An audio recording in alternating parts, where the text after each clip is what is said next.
لقد جاءكم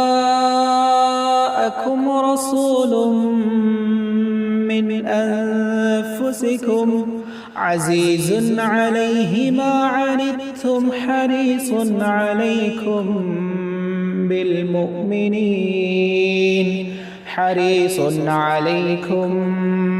بالمؤمنين رؤوف رحيم. أعوذ بالله من شرور أنفسنا ومن سيئات أعمالنا، من يهده الله فلا مضل له ومن يضلله فلا هادي له، ونشهد أن لا إله إلا الله وحده لا شريك له، ونشهد أن محمدًا عبده ورسوله أرسله بالحق بشيرا ونذيرا وداعيا إلى الله بإذنه وسراجا منيرا.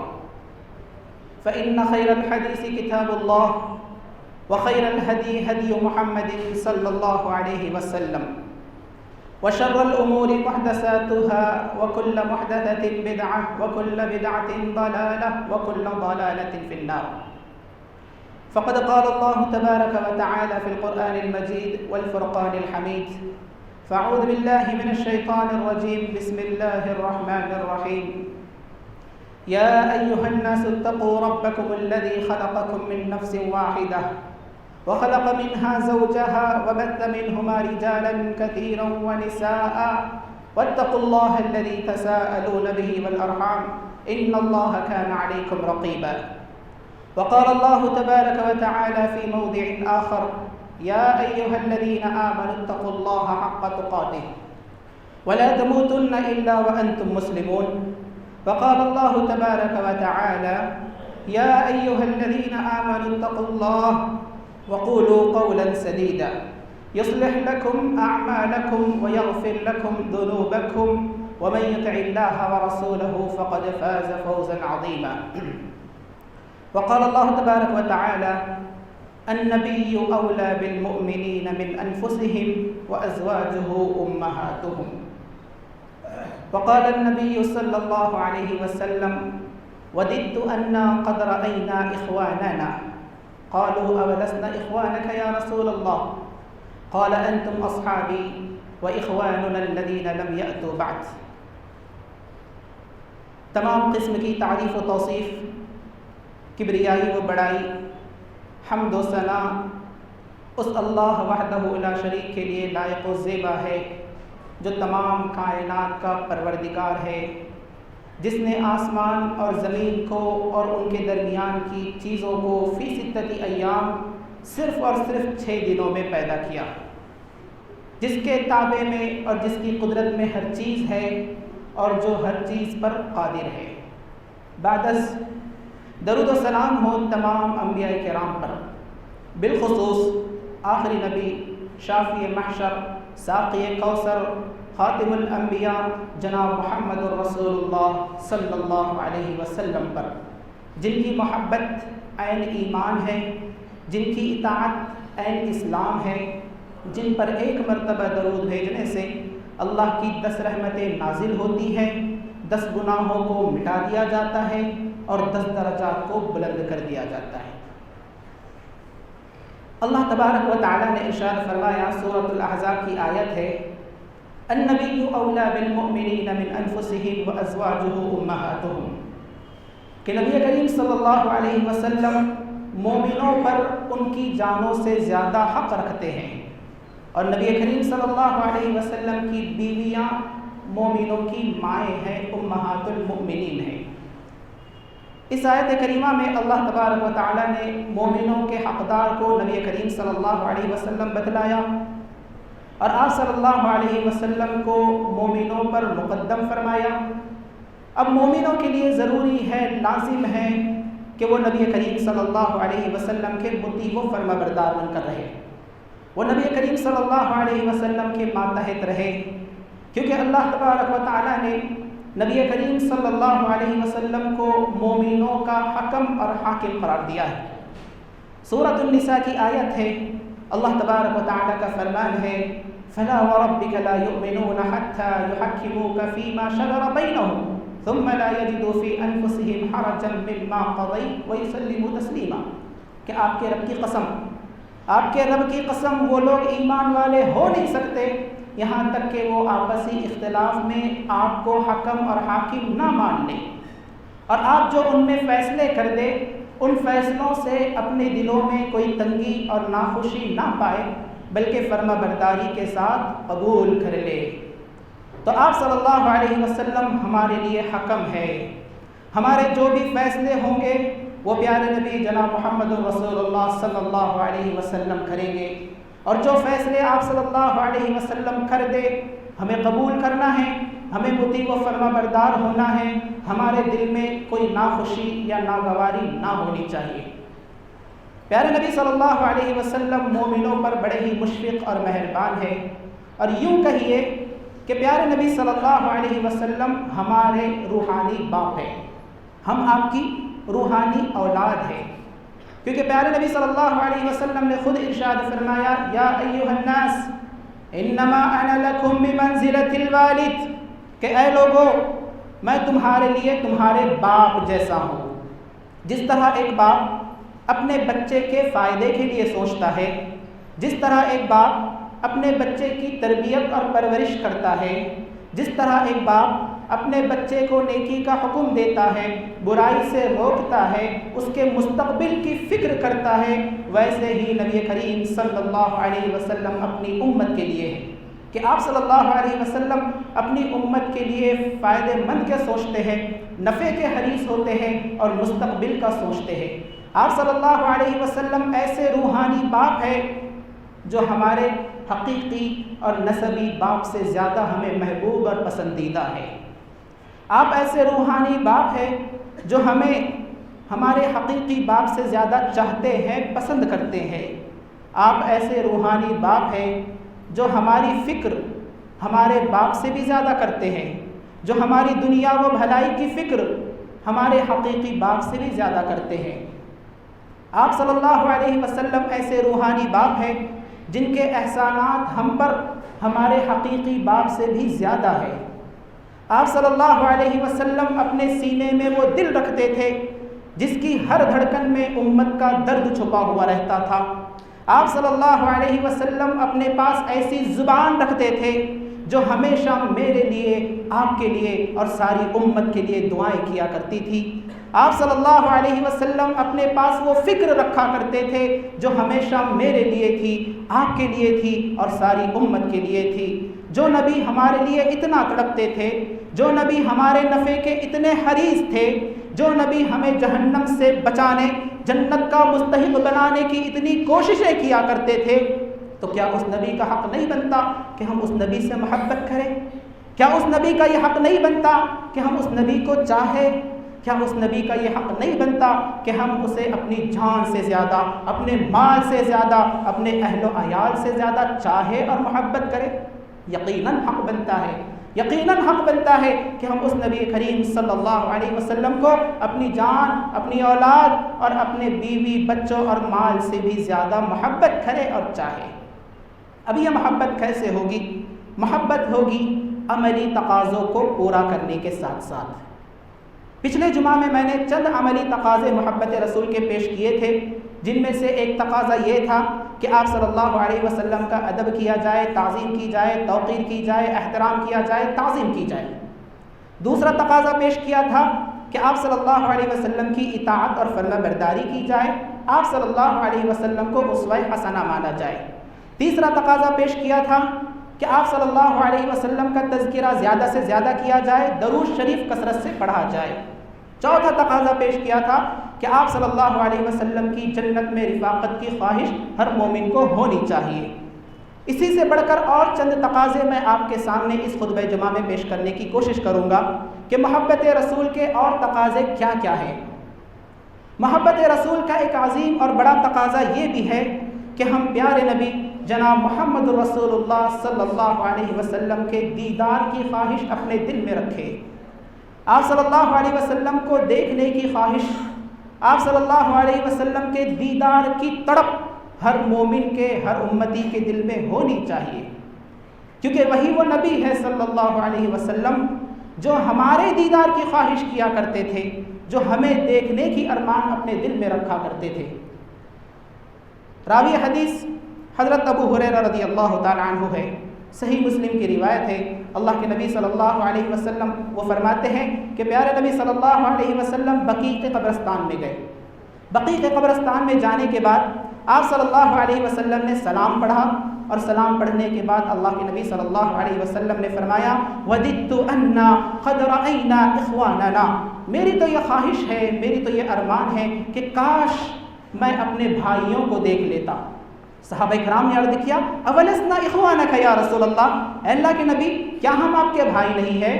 اللہ کے نبی صلی اللہ علیہ وسلم نے فرمایا انتم اصحابی، تم میرے صحابہ ہو، تم میرے ساتھی ہو، وَإِخْوَانُنَا الَّذِينَ لَمْ يَأْتُوا بَعْدَ، میرے بھائی میری امت کے وہ لوگ ہیں جو ابھی آئے نہیں بلکہ بعد میں آئیں گے۔ یعنی کاش کہ میں اپنی امت کی آنے والی نسلوں کا دیدار کر لیتا، یعنی کہ کاش میں اپنی آنے والی امت کو دیکھ لیتا۔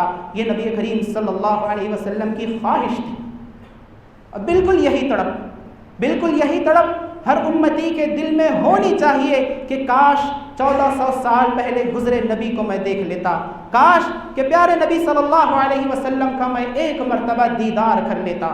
صحیح مسلم کی روایت ہے، اور یہی سچے امتی کی پہچان ہے۔ صحیح مسلم کی روایت ہے، راوی حدیث حضرت ابو ہریرہ رضی اللہ تعالی عنہ ہے کہ پیارے نبی صلی اللہ علیہ وسلم نے ارشاد فرمایا من اشد امتی لی حبا، من اشد امتی لی حبا ناس یکونون بعدی یود احدهم لو رآنی باہلہ ومالہ۔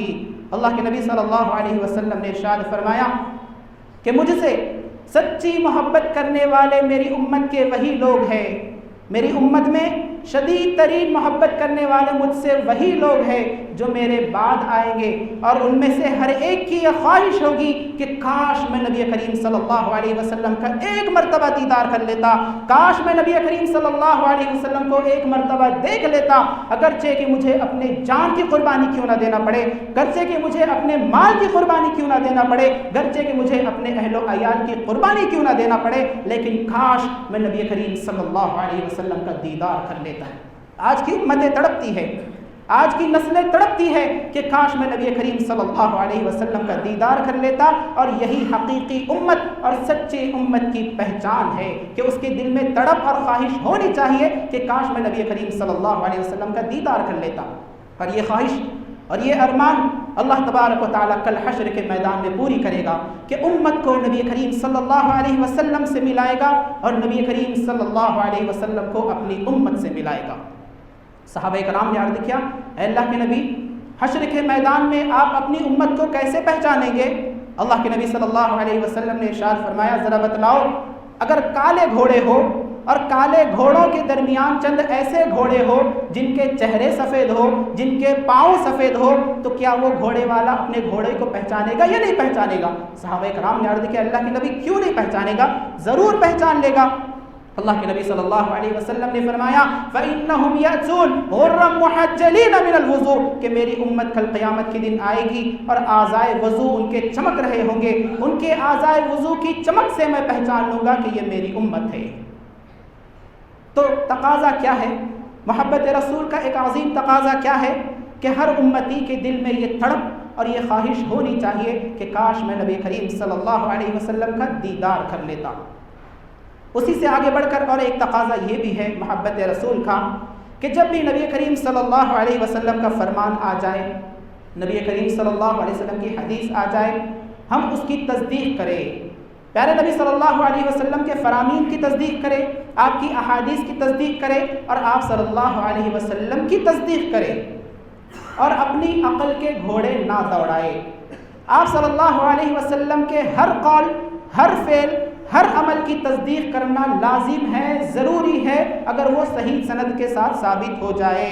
ہمیں اپنی عقل کے گھوڑے نہیں دوڑانا ہے، ہمیں اپنی رائے کو مقدم نہیں رکھنا ہے، کیونکہ اللہ کے نبی صلی اللہ علیہ وسلم چند ایسی باتیں بتلائیں گے جو کہ غیب سے تعلق رکھتی ہے۔ اللہ تبارک و تعالیٰ کے بارے میں آپ بتلائیں گے، اللہ تبارک و تعالیٰ کے بارے میں بتلائیں گے، فرشتوں کے بارے میں بتلائیں گے، جنوں کے بارے میں بتلائیں گے، جنت کے بارے میں، جہنم کے بارے میں، قبر کے بارے میں، قبر کے عذاب کے بارے میں، قبر کے فتنے کے بارے میں، قبر کے سوالات کے بارے میں۔ یہ تمام چیزیں غیبیات سے تعلق رکھتی ہے، تو اللہ کے نبی صلی اللہ علیہ وسلم غیبیات کا تذکرہ کریں گے، ہمیں اپنی عقل نہیں دوڑانا ہے، بلکہ بلا چوں و چرا اللہ کے نبی صلی اللہ علیہ وسلم کی تصدیق کرنا ہے۔ حدیث آ گئی، خلاص اسے مان لینا ہے۔ سمعنا و اطعنا، ہم نے سنا اور اطاعت کی کا جذبہ ہمارے پاس ہونا چاہیے۔ کیوں؟ کیونکہ ہماری عقلیں، ہو سکتا ہے ہماری عقلیں بیمار ہونے کی وجہ سے اس حدیث کو یا اس فرمان کو نہ سمجھ پائے، کیونکہ شریعت کا ہر مسئلہ عقل سلیم کے موافق ہوتا ہے، مخالف نہیں ہوتا، اور دین رائے کی بنیاد پر یا عقل کی بنیاد پر نہیں ہے۔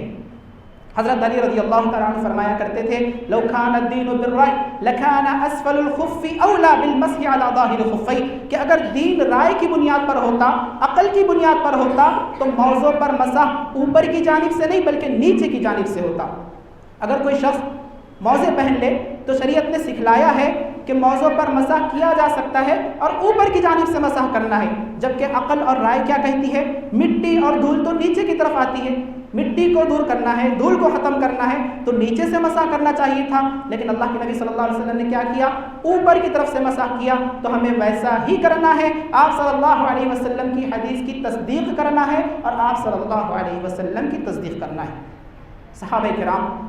صحابہ کرام نبی کریم صلی اللہ علیہ وسلم کی ہر موڑ پر، ہر معاملے میں تصدیق کیا کرتے تھے، آپ کو سچا مانتے تھے۔ دو واقعات آپ کے سامنے ذکر کروں گا، ایک ہے خزیمہ بن ثابت کا اور دوسرا ہے ابو بکر صدیق رضی اللہ تعالیٰ عنہ کا۔ اللہ کے نبی صلی اللہ علیہ وسلم نے مدینہ کی مارکیٹ میں ایک گھوڑا خریدا دیہاتی اور بدو سے۔ اس دیہاتی سے گھوڑا خریدا، سودا طے ہو گیا، قیمت طے ہو گئی، اور آپ صلی اللہ علیہ وسلم کی جیب میں پیسے نہیں تھے۔ آپ صلی اللہ علیہ وسلم نے اس بدو دیہاتی سے کہا کہ چلو میرے گھر چلتے ہیں، میں پیسے تمہیں دے دوں گا، تم مجھے گھوڑا دے دینا۔ اس بدو نے کہا ٹھیک ہے۔ آپ صلی اللہ علیہ وسلم آگے آگے چلنے لگے، وہ بدو گھوڑا لے کر پیچھے پیچھے چلنے لگا۔ اب لوگوں نے دیکھا، لوگوں کو پتہ نہیں کہ آپ صلی اللہ علیہ وسلم نے وہ گھوڑا خرید لیا ہے۔ ہر شخص کہنے لگا دیہاتی سے، بدو سے کہ یہ گھوڑا مجھے بیچ دو، یہ گھوڑا مجھے بیچ دو، یہ گھوڑا مجھے بیچ دو۔ اب اس بدو نے، دیہاتی نے یہ سمجھا کہ شاید مجھے محمد صلی اللہ علیہ وسلم کی قیمت سے زیادہ دوسرے لوگ قیمت دے سکتے ہیں۔ حرص اور لالچ اس کے دل میں آ گئی، اس نے محمد صلی اللہ علیہ وسلم کو آواز دی، کہا اے محمد صلی اللہ علیہ وسلم۔ آپ صلی اللہ علیہ وسلم نے پلٹ کر دیکھا، کہا کیا معاملہ ہے؟ کہا خریدنا ہے، ابھی خرید لو۔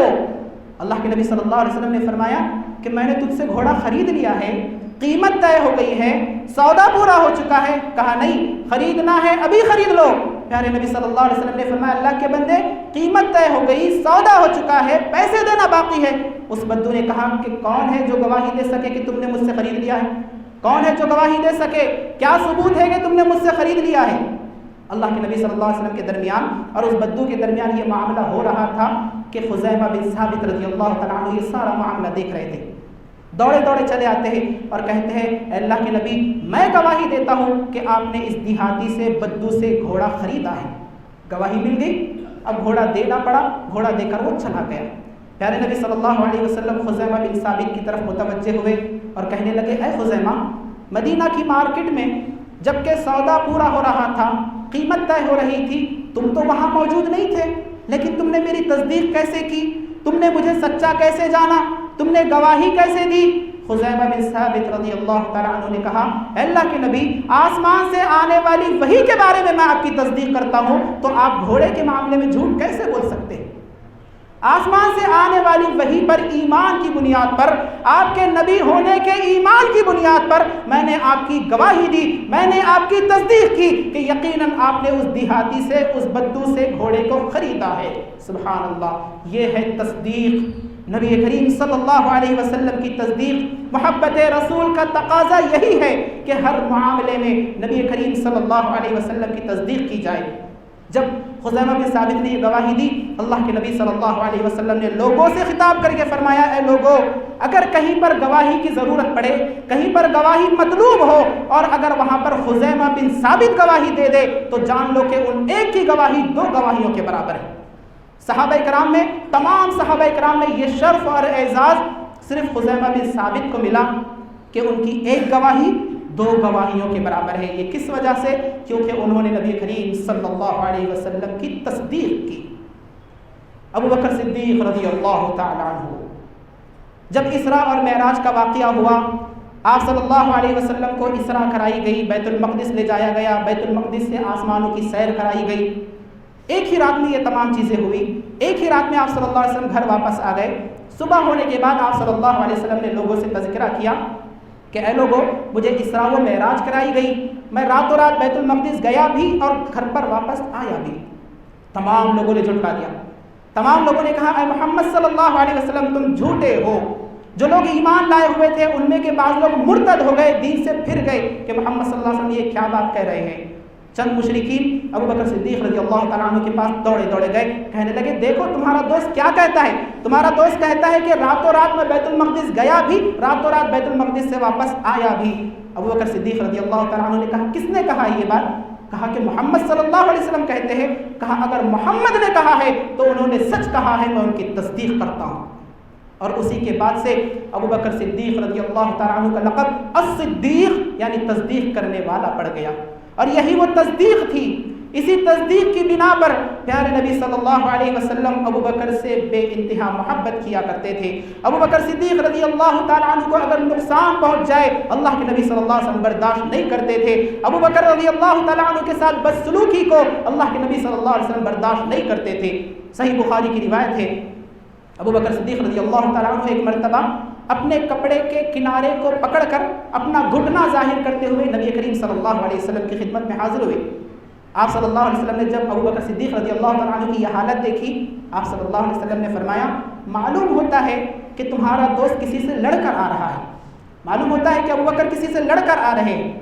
ابو بکر صدیق رضی اللہ تعالیٰ عنہ نزدیک آئے، آپ صلی اللہ علیہ وسلم کو سلام کیا اور کہنے لگے یا رسول اللہ، میرے درمیان اور عمر رضی اللہ تعالیٰ عنہ کے درمیان تکرار ہو گئی، جھگڑا ہو گیا، اور جلدی میں نے عمر رضی اللہ تعالیٰ عنہ کو سخت الفاظ کہہ دیے، سخت لہجہ اختیار کر دیا۔ بعد میں مجھے ندامت ہوئی، شرمندگی ہوئی، میں عمر رضی اللہ تعالیٰ عنہ کے پاس گیا اور ان سے معافی مانگی، لیکن عمر مجھے معاف کرنے کے لیے تیار نہیں ہے، اسی لیے میں آپ کی خدمت میں آیا ہوں۔ اللہ کے نبی صلی اللہ علیہ وسلم نے 3 مرتبہ ارشاد فرمایا اے ابو بکر اللہ تمہیں معاف کرے، اے ابو بکر اللہ تمہیں معاف کرے، اے ابو بکر اللہ تمہیں معاف کرے۔ اب ادھر عمر رضی اللہ تعالیٰ عنہ کو شرمندگی ہوئی، عمر رضی اللہ تعالیٰ عنہ ابو بکر صدیق رضی اللہ تعالیٰ عنہ کے گھر گئے، پوچھا ابو بکر ہے؟ معلوم ہوا نہیں ہے۔ عمر رضی اللہ تعالیٰ عنہ دوڑے نبی کریم صلی اللہ علیہ وسلم کی خدمت میں حاضر ہوئے اور آپ صلی اللہ علیہ وسلم کو سلام کیا، اور دیکھتے ہیں کہ آپ صلی اللہ علیہ وسلم کا چہرہ غصے کی وجہ سے بدل گیا ہے۔ آپ صلی اللہ علیہ وسلم غضبناک ہے، غصے میں ہے۔ آپ صلی اللہ علیہ وسلم کے غصے کو دیکھ کر ابو بکر صدیق رضی اللہ تعالیٰ عنہ گھٹنوں کے بل بیٹھ جاتے ہیں اور کہتے ہیں اللہ کی قسم اے اللہ کے نبی صلی اللہ علیہ وسلم غلطی میری ہے، زیادتی میری طرف سے ہے، ابو بکر عمر رضی اللہ تعالیٰ عنہ کی کوئی غلطی نہیں۔ آپ صلی اللہ علیہ وسلم نے ارشاد فرمایا کہ اے لوگوں، جب مجھے نبی بنا کر بھیجا گیا تھا، جب اللہ تبارک و تعالیٰ نے مجھے مبعوث کیا تھا، تم سب نے مجھے جھٹلایا تھا، تم سب نے کہا تھا کہ اے محمد تم جھوٹے ہو۔ میری تصدیق اگر کسی نے کی تھی تو وہ ابو بکر صدیق نے کی تھی، اور ابو بکر صدیق نے کہا تھا کہ اے نبی آپ سچے ہیں۔ اے لوگوں، جب مجھے نبی بنا کر بھیجا گیا تھا تم تمام نے مجھے جھٹلا دیا تھا، کہا تھا اے محمد تم جھوٹے ہو، تم میں سے کسی نے میری مدد نہیں کی تھی، لیکن ابو بکر صدیق ہی وہ ایسی شخصیت ہے جنہوں نے میری مدد کی اپنی جان کے ذریعے، اپنے مال کے ذریعے۔ پھر آپ صلی اللہ علیہ وسلم نے 2 مرتبہ ارشاد فرمایا کہ تم میرے دوست ابو بکر صدیق کو ستانا چھوڑتے ہو یا نہیں، کہ تم میرے دوست ابو بکر صدیق کو ستانا چھوڑتے ہو یا نہیں۔ یہ تصدیق ہے، اور یہ تصدیق کا نتیجہ اور ثمرہ ہے کہ آپ صلی اللہ علیہ وسلم ابو بکر صدیق رضی اللہ تعالیٰ عنہ سے بے انتہا محبت کیا کرتے تھے، اور آپ کی تکلیف کو، آپ کے ساتھ بدسلوکی کو قطعاً گوارا نہیں کرتے تھے۔ تو محبت رسول کا تقاضا کیا ہے کہ آپ صلی اللہ علیہ وسلم کی تصدیق کی جائے، آپ کے فرامین کی تصدیق کی جائے، آپ کی احادیث کی تصدیق کی جائے۔ صحیح حدیث اگر آ گئی چاہے وہ مسلک کے خلاف ہی کیوں نہ ہو، سمعنا و اطعنا، ہم نے سنا اور اطاعت کی۔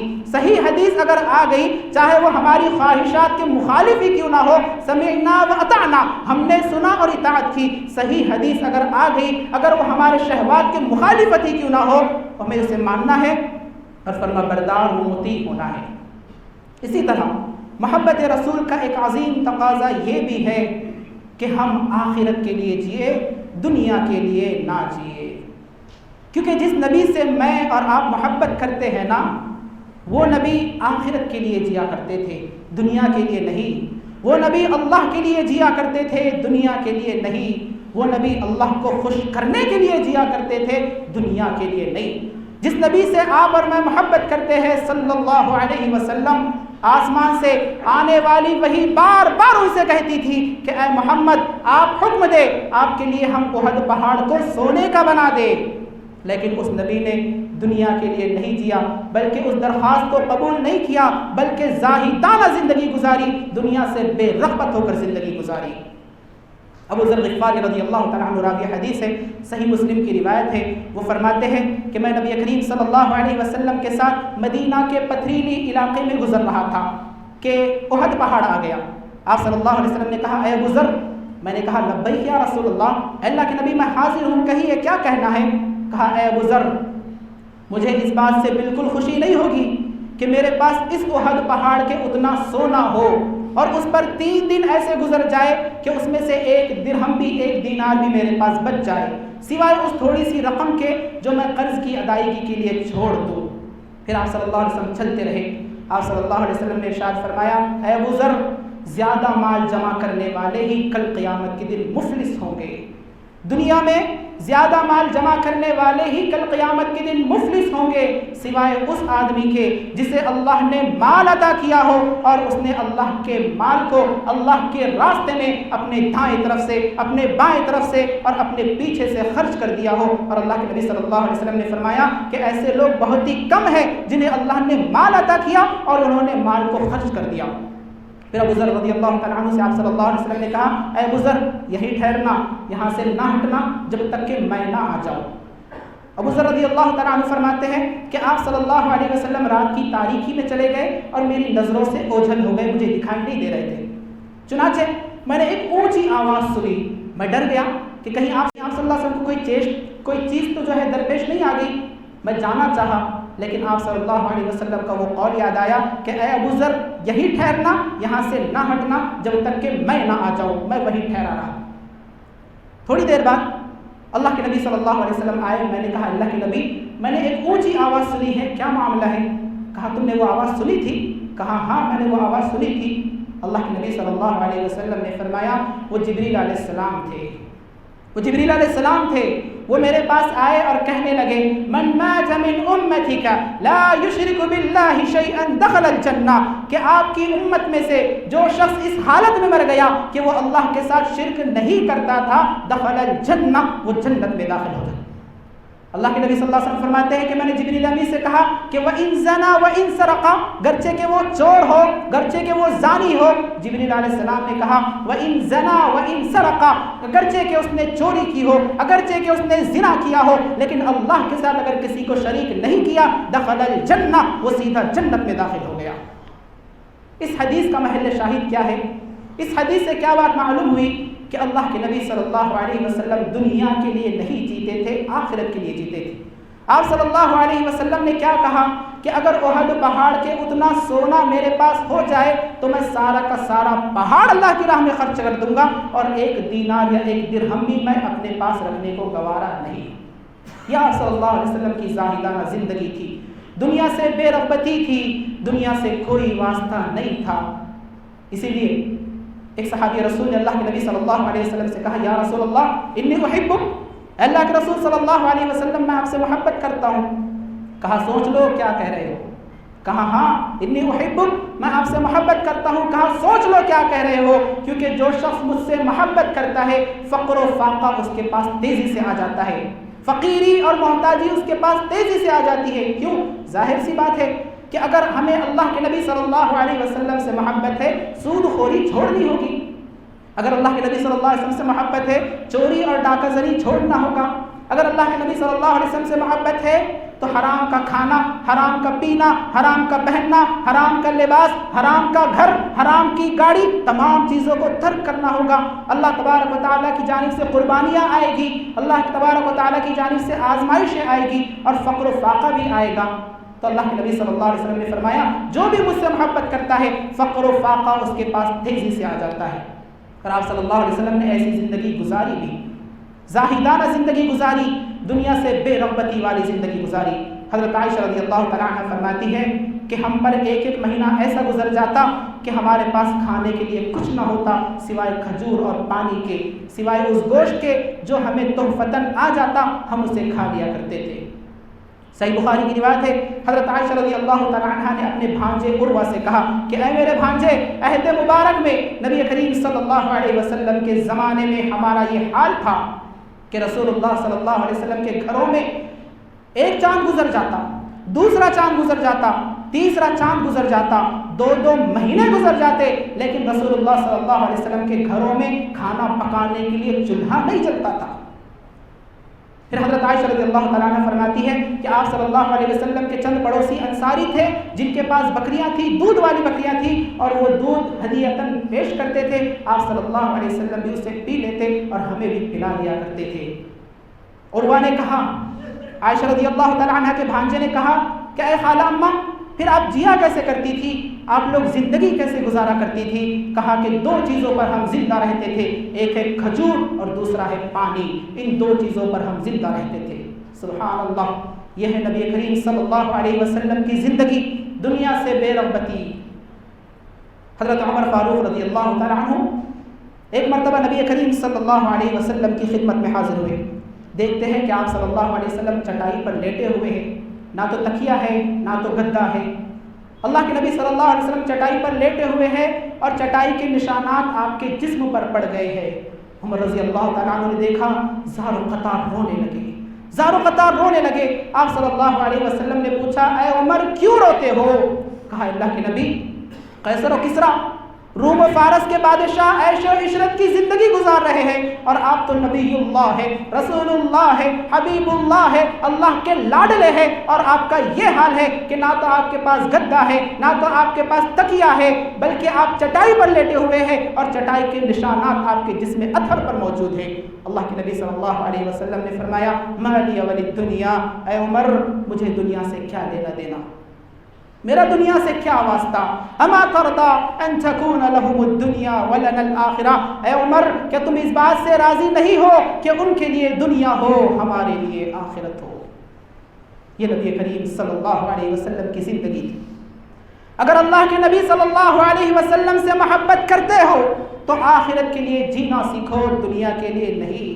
دنیا کے حریص نہ بنو، مال کے حریص نہ بنو، ہاں کماؤ، کھاؤ کھلاؤ، پیو پلاؤ، پہنو اور پہناؤ، لیکن مال کی حرص، مال کی لالچ، مال کی محبت تمہارے دلوں میں رچ اور بس نہ جائے، کیونکہ جب مال کی محبت آ جاتی ہے، دنیا کی محبت آ جاتی ہے، اللہ اور اس کے رسول کی محبت دلوں سے نکل جاتی ہے۔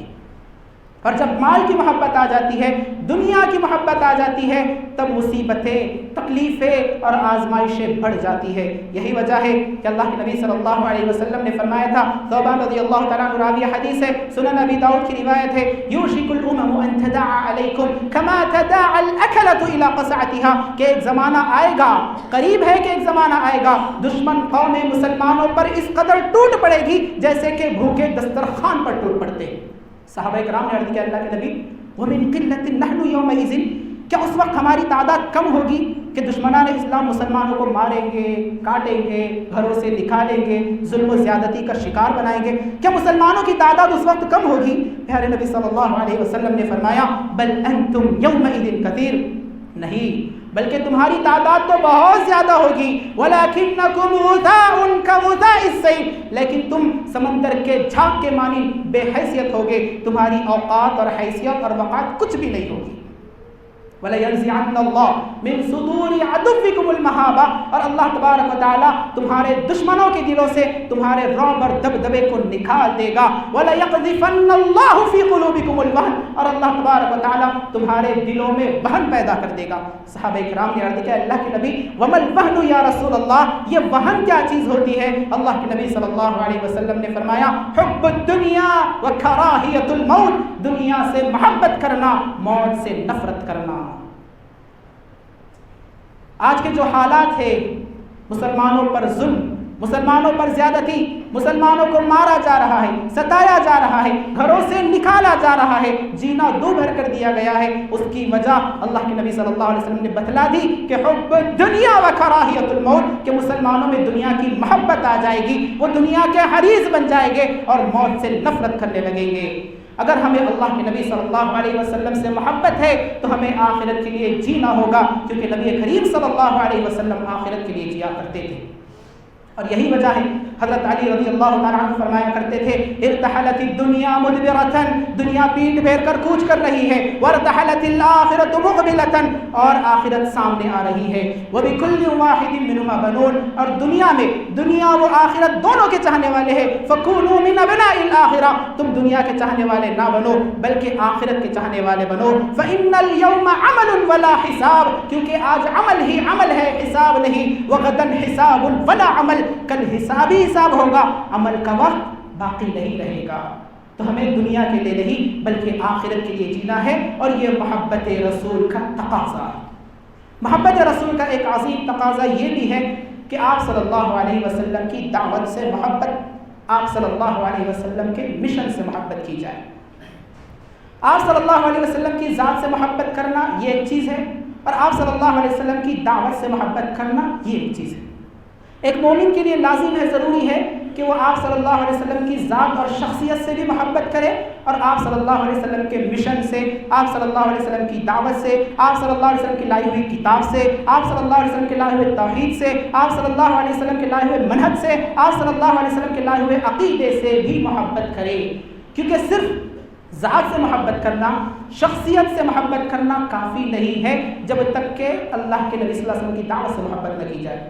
محبت رسول کے دعوے سارے کے سارے جھوٹے ہیں جب تک کہ اللہ کے نبی صلی اللہ علیہ وسلم کی دعوت سے محبت نہ کی جائے۔ افسوس تو ہوتا ہے ان مسلمانوں پر کہ جنہیں اللہ کے نبی صلی اللہ علیہ وسلم کی شخصیت سے تو محبت ہے، آپ صلی اللہ علیہ وسلم کی داڑھی سے تو محبت ہے، لیکن آپ صلی اللہ علیہ وسلم کی جو داڑھی کے پیچھے دعوت تھی واعفوا اللحیہ، کہ تم بھی داڑھی رکھو، اس سے ہمیں محبت نہیں ہے۔ کتنے ہی لوگ بغیر داڑھی کے ہیں۔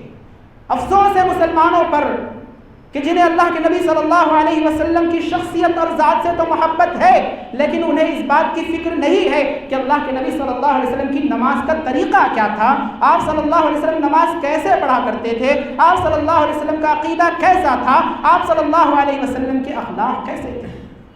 یاد رکھیں کہ اگر آپ صلی اللہ علیہ وسلم کی صرف ذات اور شخصیت سے محبت کرو گے یہ کافی نہیں ہے۔ ابو لہب نبی کریم صلی اللہ علیہ وسلم کا سگا چچا، جب نبی کریم صلی اللہ علیہ وسلم کی ولادت ہوئی اسے اتنی خوشی ہوئی آپ صلی اللہ علیہ وسلم کی ولادت سے کہ ایک لونڈی جب آئی سویبہ اور کہا کہ اے آقا، اے سید، آپ کو ایک پیارا سا بھتیجا ہوا ہے، اتنی خوشی ہوئی، کہا کہ تم نے مجھے اتنی بڑی خوشخبری دی ہے کہ جاؤ میں تمہیں آزاد کر دیتا ہوں۔ آزاد کر دیا، خوشی کے معاملے میں خوشی سے آزاد کر دیا، لیکن کیا وجہ ہے کہ جبریل علیہ السلام وہی لے کر نازل ہوتے ہیں، تبت یدا ابی لہب وتب ما اغنى عنه ماله وما كسب سيصلى نارا ذات لهب وامرأته حمالة الحطب في جيدها حبل من مسد، کہ ابو لہب کے دونوں ہاتھ ٹوٹ گئے اور وہ اپنی بیوی سمیت ہلاک و برباد ہو گیا، نہ تو اس کا مال اسے کام آیا نہ تو اس کی کمائی اسے کام آئی، سیصلی نارا ذات لہب، بلکہ وہ تو جہنم کی بھڑکتی ہوئی آگ میں داخل ہو۔ کیا وجہ ہے؟ جبکہ اسے تو آپ صلی اللہ علیہ وسلم کی شخصیت سے، ولادت سے محبت تھی، آپ صلی اللہ علیہ وسلم کی ولادت کے وقت اس نے لونڈی کو آزاد کر دیا تھا خوشی سے، لیکن وجہ یہ تھی کہ اس نے آپ کی شخصیت سے تو محبت کی لیکن آپ کی دعوت سے محبت نہ کی تھی، آپ کی لائی ہوئی توحید سے محبت نہ کی تھی، آپ کے لائے ہوئے قانون سے محبت نہ کی تھی، آپ کی لائی ہوئی توحید اور عقیدے سے محبت نہ کی تھی، اور اسی لیے وہ جہنم رسید ہو گیا۔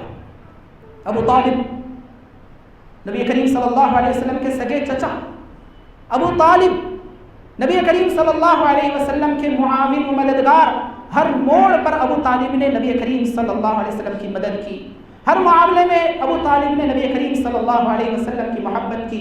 ابو طالب نے نبی کریم صلی اللہ علیہ وسلم سے محبت بھی کی، شخصیت سے محبت کی اور آپ کی مدد بھی کی، لیکن کیا وجہ ہے؟ اتنی محبت کرنے کے بعد، اتنی شخصی محبت ہونے کے بعد کہ اللہ کے نبی صلی اللہ علیہ وسلم کے زمانے میں، ابو طالب کے زمانے میں کسی کے یہ ہمت نہیں ہوتی تھی کہ اللہ کے نبی صلی اللہ علیہ وسلم کے ساتھ بدسلوکی کر سکے۔ ابو طالب کے ہوتے ہوئے کسی کے پاس یہ ہمت اور جرأت نہیں تھی کہ نبی کریم صلی اللہ علیہ وسلم کو نقصان پہنچا سکے۔ بہت ہو گیا، ابو طالب سے شکایت کرنے لگے کہ اے ابو طالب، اپنے بھتیجے کو سمجھاؤ، اپنے بھتیجے محمد کو سمجھاؤ، دعوت سے اسے باز رکھو، دور رکھو۔ ابو طالب نے بلایا، اے محمد، اے میرے بھتیجے، لوگ تیری شکایتیں کر رہے ہیں، سماج کے لوگوں کے غصے کا شکار تم کیوں بن رہے ہو؟ اپنی دعوت سے باز آ جاؤ، اپنی دعوت سے دور ہو جاؤ۔ اللہ کے نبی صلی اللہ علیہ وسلم نے فرمایا کہ اے چچا جان، اگر یہ لوگ میرے دائیں ہاتھ میں سورج لا کر رکھ دے اور بائیں ہاتھ میں چاند لا کر رکھ دے اور مجھ سے مطالبہ کرے، درخواست کرے کہ تم اپنی دعوت سے باز آ جاؤ، میں اپنی دعوت سے پھرنے والا نہیں ہوں۔ اور پھر آپ صلی اللہ علیہ وسلم روتے ہوئے اٹھ کر جانے لگے۔ ابو طالب نے آواز دی اور کہا، اے بھتیجے جاؤ، جو کرنا ہے کرو، آخری سانس تک میں تمہارا ساتھ دوں گا۔ اتنی محبت ہونے کے باوجود اللہ کے نبی صلی اللہ علیہ وسلم نے کیا فرمایا کہ جہنم میں ابو طالب کو ایسی جوتیاں پہنائی جائے گی جس کی وجہ سے ان کی کھوپڑی اور ان کا دماغ پک رہا ہوگا۔ کیا وجہ ہے؟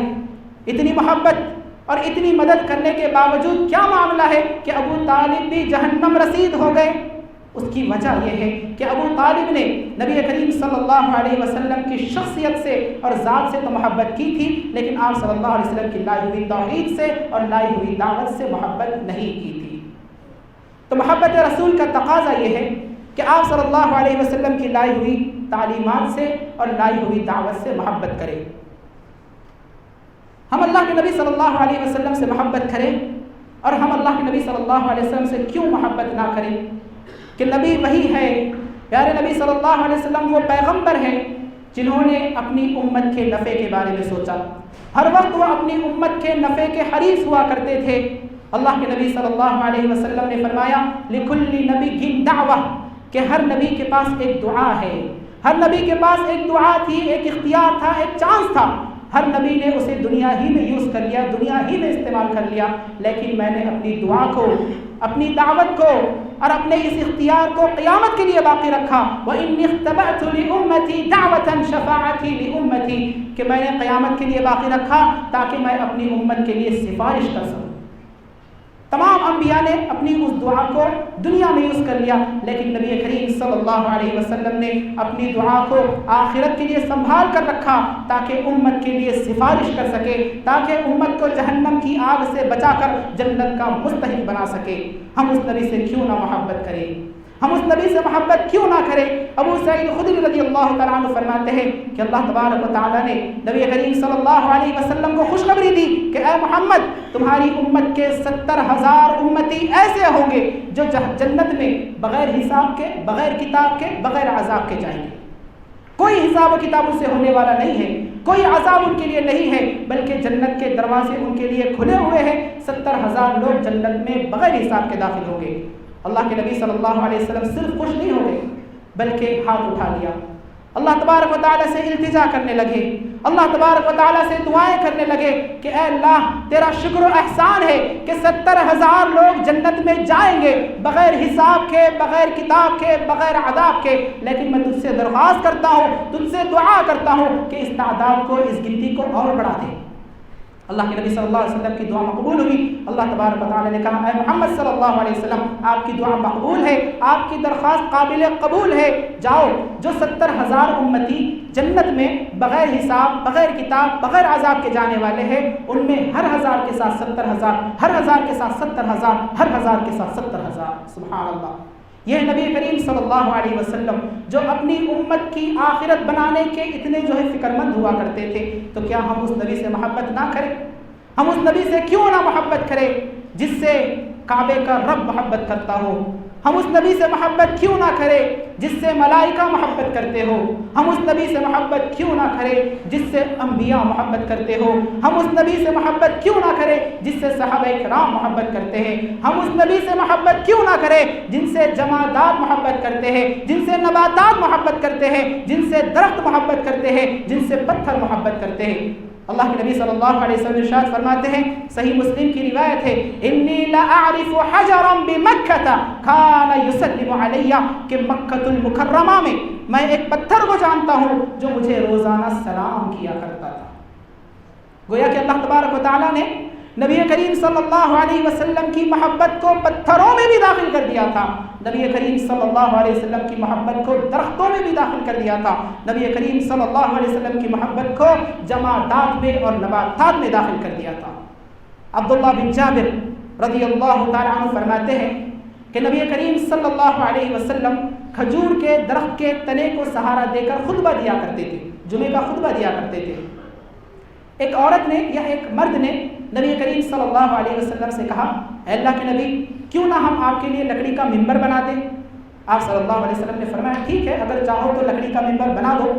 آپ صلی اللہ علیہ وسلم کے لیے لکڑی کا ممبر بنایا گیا، اور آپ صلی اللہ علیہ وسلم جمعے کے خطاب کے لیے، جمعے کے خطبے کے لیے اس ممبر پر چڑھنے لگے اور چڑھ گئے تو کیا دیکھتے ہیں کہ وہ کھجور کا تنا، وہ کھجور کے درخت کا تنا جس کو سہارا دے کر آپ خطبہ دیا کرتے تھے، بچوں کی طرح بلک بلک کر رونے لگا۔ اللہ کے نبی صلی اللہ علیہ وسلم فوراً ممبر سے اتر گئے اور اس کھجور کے تنے کو اپنے سینے سے لگا دیا۔ جب آپ صلی اللہ علیہ وسلم نے اس کھجور کے تنے کو اپنے سینے سے لگا دیا تو وہ سسکیاں بھرنے لگا، جس طرح کے روتا ہوا بچہ جب اسے خاموش کرایا جاتا ہے تو جس طرح وہ سسکیاں بھرتا ہے، اسی طرح وہ سسکیاں بھرنے لگا اور پھر خاموش ہو گیا۔ یہ نبی کریم صلی اللہ علیہ وسلم کے فراق کی وجہ سے تھا، آپ صلی اللہ علیہ وسلم کی جدائی کی وجہ سے تھا کہ آپ صلی اللہ علیہ وسلم کی جدائی اس کھجور کے تنے کو پسند نہ تھی اور وہ بلک بلک کر بچوں کی طرح رونے لگا۔ ہمیں بھی چاہیے کہ ہم نبی کریم صلی اللہ علیہ وسلم سے محبت کریں، شدید ترین محبت کریں، والہانہ محبت کریں۔ محبت رسول کے راستے میں اگر ہمیں اپنی جانوں کی قربانی دینی پڑی تو دے دے، اور انشاءاللہ ضرور بھی ضرور دیں گے۔ محبت رسول کے راستے میں اگر ہمیں اپنے مالوں کی قربانی دینی پڑے تو دے دے، اور انشاءاللہ ہم ضرور بھی ضرور دیں گے۔ محبت رسول کے راستے میں اگر ہمیں اپنے اہل و عیال کی، اپنے بیوی بچوں کی، اپنے گھر والوں کی، اپنے رشتہ داروں کی، اپنے مال اور دولت کی، اپنی تجارت اور کاروبار کی، اپنے گھر اور بنگلے کی، اگر اپنے گاڑی کی ہمیں قربانی دینی پڑی تو دے دے، اور انشاءاللہ ضرور بھی ضرور ہم دیں گے۔ آخر میں اللہ سے دعا ہے کہ اللہ تبارک و تعالی ہمیں نبی کریم صلی اللہ علیہ وسلم سے حقیقی محبت کرنے، آپ صلی اللہ علیہ وسلم سے سچی محبت کرنے، اور آپ صلی اللہ علیہ وسلم سے والہانہ محبت کرنے کی توفیق عطا فرمائے۔ اے اللہ ہم تمام کو نبی کریم صلی اللہ علیہ وسلم کی جنت میں رفاقت نصیب فرما۔ اے اللہ ہم تمام کو جنت الفردوس میں اعلیٰ مقام نصیب فرما۔ اے اللہ ہم تمام کو بے حیائی اور برائی سے محفوظ فرما۔ اے اللہ ہم تمام کو نیک اعمال کرنے کی توفیق عطا فرما۔ اے اللہ ہم تمام کو جب تک زندہ رکھ اسلام پر زندہ رکھ، جب ہمیں موت دے اسلام اور ایمان پر موت عطا فرما۔ اے اللہ ہم تمام کو جہنم کے عذاب سے محفوظ فرما۔ اے اللہ ہم تمام کو قبر کے عذاب سے محفوظ فرما۔ اے اللہ ہم تمام کو قبر کے عذاب، قبر کی وحشت، قبر کی دہشت سے محفوظ فرما۔ اے اللہ تبارک و تعالی منکر نکیر کے سوالات ہم پر آسان فرما۔ اے اللہ تبارک و تعالی جو مسلمان بیمار ہیں انہیں شفائے کاملہ عاجلہ نصیب فرما۔ اے اللہ جو مسلمان پریشان حال ہے ان سب کی پریشانیوں کو دور فرما۔ اے اللہ جو مسلمان جیلوں میں بند ہیں ان کی رہائی کے اسباب مہیا فرما۔ آمین وآخر دعوانا ان الحمد للہ رب العالمین۔